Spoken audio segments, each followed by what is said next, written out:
La guerra del Donbass y los acuerdos de Minsk. La clave para entender la guerra. Culturizando presenta Crónicas de Ares con Carlos Domínguez. Tras la invasión rusa a Ucrania, muchas versiones se tejen en torno a los motivos que fomentaron la agresión militar. Sin embargo, la interpretación de los acuerdos de Minsk, que trataron de poner fin al conflicto en la región conocida como Donbass, es el caldo de cultivo que detonó en la guerra ruso-ucraniana. Una guerra que comenzó en 2014 y que se cobró más de 14.000 vidas, ha sido sucedida por un conflicto que amenaza con expandirse hacia Europa bajo la alarma latente de la OTAN. A principios de 2014, cuando se produce el llamado Euromaidán, que fue una serie de protestas masivas en Ucrania que terminaron derrocando al presidente Víktor Yanukovych pro-Moscú, Rusia invadió y anexionó la península ucraniana de Crimea, algo que analizamos justamente en el episodio 43 de Crónicas de Ares. Esta fue una medida que tanto Europa como Estados Unidos consideraron ilegal. Las protestas se iniciaron cuando el gobierno de Ucrania había suspendido la firma del acuerdo de asociación y el acuerdo de libre comercio con la Unión Europea. Poco después, combatientes separatistas ucranianos pro-Moscú se apoderaron de la región del Donbass, compuesta por las ciudades de Donetsk y Luhansk, en el este de Ucrania, en la frontera con Rusia, donde proclamaron sus repúblicas populares. Tanto los funcionarios ucranianos como occidentales siempre han sostenido que Rusia fue la que equipó de armas y apoyó a estos separatistas en Donetsk y Luhansk. Sin embargo, Moscú siempre lo ha negado. Esa es la zona conocida como Donbass. Para frenar estas hostilidades, ambas partes, Ucrania y Rusia, en este caso los separatistas rusos, decidieron establecer un acuerdo en la mesa de negociación. El acuerdo original fue alcanzado entre Rusia y Ucrania en septiembre de 2014. Este acuerdo fue firmado después de extensas conversaciones realizadas en la capital de Bielorrusia, Minsk, bajo la promoción de la Organización para la Seguridad y Cooperación en Europa, la OSCE. El acuerdo fue alcanzado tras varios intentos de poner fin a los combates, y tras la firma del acuerdo se acordó un alto al fuego inmediato con un protocolo que establecía 12 puntos para solucionar el conflicto. Sin embargo, este acuerdo fracasó rápidamente porque ambas partes violentaron esos protocolos o esos 12 puntos establecidos en ese protocolo del acuerdo de Minsk. Las negociaciones de paz, sin embargo, continuaron. Maratónicas conversaciones entre Vladimir Putin, presidente de Rusia, y los líderes de Ucrania, Francia y Alemania lograron que en febrero de 2015, en Minsk, justamente en la capital de Bielorrusia, se llegara a un nuevo acuerdo al alto al fuego. Este nuevo consenso estableció inmediatamente un nuevo cese al fuego inmediato y bilateral, el retiro de todo el armamento pesado de ambos bandos, una hoja de ruta para llevar a cabo elecciones locales en Donetsk y Luhansk y la amnistía de los dirigentes involucrados en este conflicto. Estos términos también establecían la liberación de rehenes y personas detenidas ilegalmente y, un punto súper importante, una reforma constitucional en Ucrania con la adopción de una nueva Carta Magna para fines del año 2015. ¿Qué significaba esta reforma constitucional? Que Ucrania otorgaría a las dos regiones una autonomía significativa a Donetsk y Luhansk, una autonomía significativa a cambio de recuperar el control de la frontera con Rusia. Ese acuerdo fue firmado por representantes de Rusia, de Ucrania, los líderes separatistas y la Organización para la Seguridad y Cooperación de Europa, la OSCE. Además, posteriormente, fue respaldado por una resolución emitida por el Consejo de Seguridad de las Naciones Unidas. Los acuerdos de Minsk se idearon de una manera muy apresurada, quizá no de la mejor forma posible.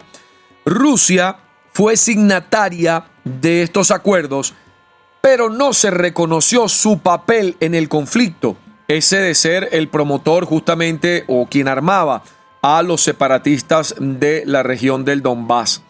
De hecho, la palabra Rusia como tal no aparece en ninguna parte del texto de los acuerdos de Minsk. Desde entonces, eso le permite al Kremlin decir que es simplemente un observador y que se debe llegar a un acuerdo entre el gobierno de Ucrania y los rebeldes en el Donbass, a pesar de la evidencia de que Rusia apoya a los separatistas. Sin embargo, en Kiev se negó a hablar directamente con los rebeldes. Ahí ya hay un punto justamente de crisis en medio de estos acuerdos de Minsk. Cualquier gobierno ucraniano que acceda a otorgarle un estatus especial a Donbass, que es lo que establece justamente los acuerdos de Minsk, podría prácticamente no sobrevivir a una reacción negativa del público. Ya hay un antecedente. En 2015, el entonces presidente de Ucrania, Petro Poroshenko, presentó enmiendas constitucionales que abarcaban la descentralización justamente de estas zonas, a las que se opusieron enérgicamente los grupos nacionalistas ucranianos. De hecho, hubo disturbios en Kiev que dejaron hasta 3 policías muertos tras este intento de enmienda constitucional promovida por Poroshenko. Por estos temas de interpretación, ese nuevo acuerdo también fracasó y los combates se reanudaron rápidamente. En las últimas conversaciones entre los líderes de Ucrania, Rusia, Francia y Alemania sobre el acuerdo de Minsk se realizaron en el año 2019, pero los combates en el este de Ucrania no cesaron. Entre los separatistas y las fuerzas ucranianas han continuado y desde el año 2014 se han cobrado 14.000 víctimas. La región del Donbass, que antes de 2014 era el motor industrial de Ucrania, ha tenido realmente un impacto, esta guerra, significativo. Ha quedado extensamente dañada esta región del Donbass y más de 2 millones de personas se han desplazado justamente por la guerra que se ha librado entre los separatistas y las fuerzas ucranianas. Vladimir Putin siempre ha sostenido que Ucrania no tenía intención de implementar los términos establecidos en los acuerdos de Minsk. Por su parte, Kiev había buscado la forma de enmendar justamente este pacto, algo que se ha venido negociando después de que las tropas ucranianas sufrieran una serie de pérdidas militares. Estados Unidos y algunos aliados europeos habían expresado su apoyo a estos acuerdos de Minsk y habían pedido a todas las partes que cumplieran con su parte del trato. Sin embargo, tanto Estados Unidos como el Reino Unido y Europa han acusado a Putin de poner fin al acuerdo después de que reconociera a las autoproclamadas repúblicas de Donetsk y Luhansk como estados independientes en medio de toda la movilización militar hacia la frontera, situación que precedió justamente a la invasión rusa a Ucrania. Lo cierto es que la interpretación que tenían Kiev y Moscú sobre los acuerdos de Minsk fue fundamentalmente diferente y ese ha sido uno de los motivos principales para que este conflicto haya estallado así, de la forma como justamente hoy día se vive esta guerra entre Ucrania y Rusia.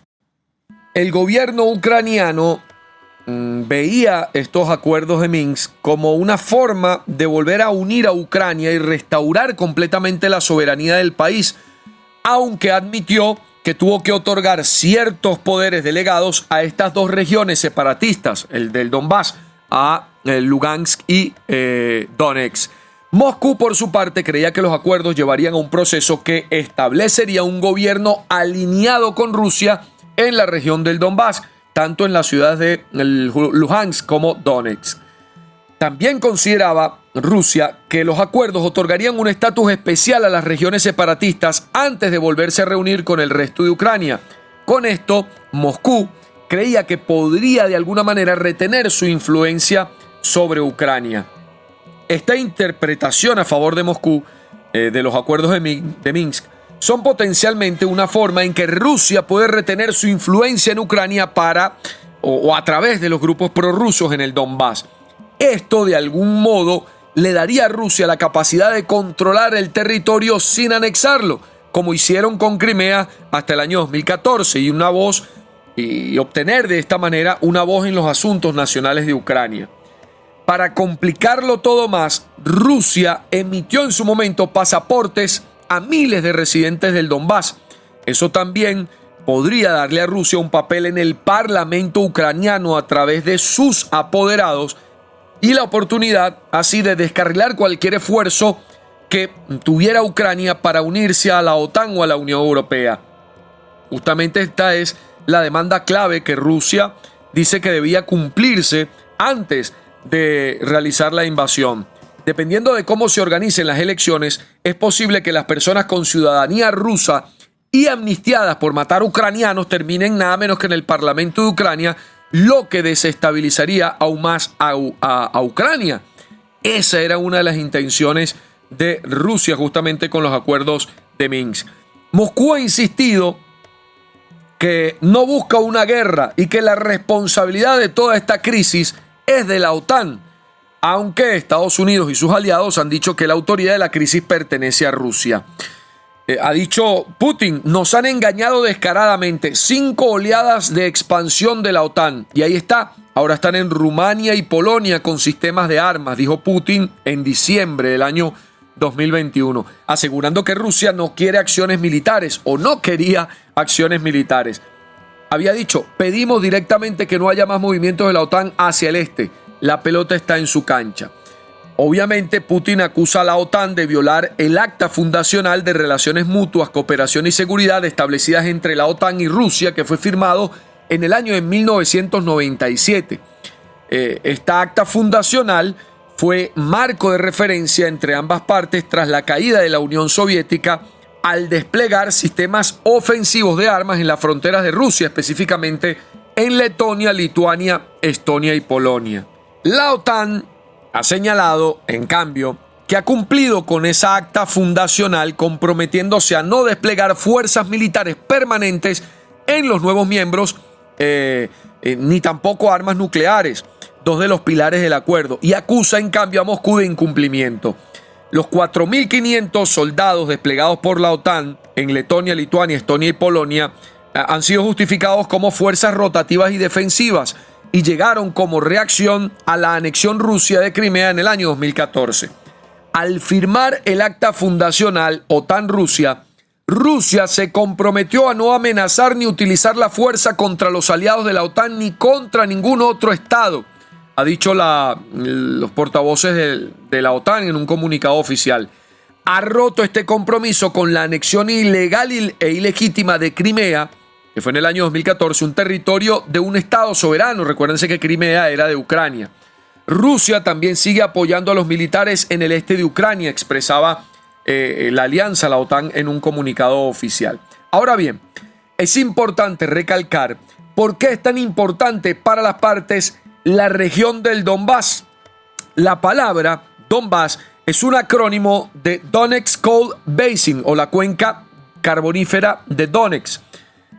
Hace referencia a las enormes reservas de carbón que hay en la cordillera que atraviesa el lugar. Es un área rica en minerales, principalmente de acero. También las 2 ciudades, Donetsk y Lugansk, son testimonio vivo de la Unión Soviética, ya que ambas fueron enclaves metalúrgicos importantes durante el comunismo. Antes, Lugansk era llamada Voroshilgrado y Donetsk fue bautizada como Stalino en honor a Stalin. Antiguamente, la región del Donbass ocupaba un territorio más grande que el actual. Sin embargo, actualmente se ocupa para hacer alusión a un territorio que está comprendido entre Donetsk, Luhansk y la provincia rusa de Rostov.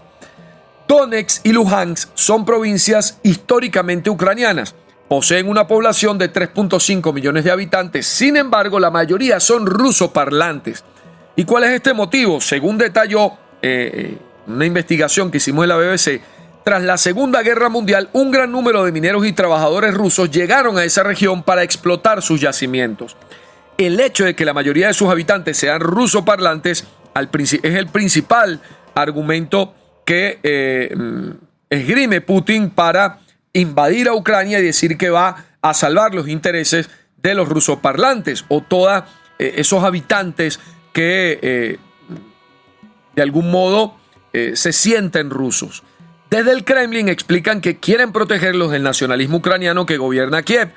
De hecho, Alexander Zaharchenko, quien fue líder de los separatistas de Donetsk, fue asesinado en un atentado en el año 2018. Entonces, esta es la razón que esgrime Rusia para intervenir justamente en la región del Donbass y así penetrar hasta Ucrania, justamente tratando de controlar una zona que considera suya, como lo es la región del Donbass, por ser de mayoría ruso parlante, pero que además comprende un importante territorio donde hay yacimientos minerales que pudieran o son fundamentales para el sostenimiento de un país como Rusia. Esto es Crónicas de Ares. Soy Carlos Domínguez. Culturizando presentó Crónicas de Ares con Carlos Domínguez, una producción de culturizando.com.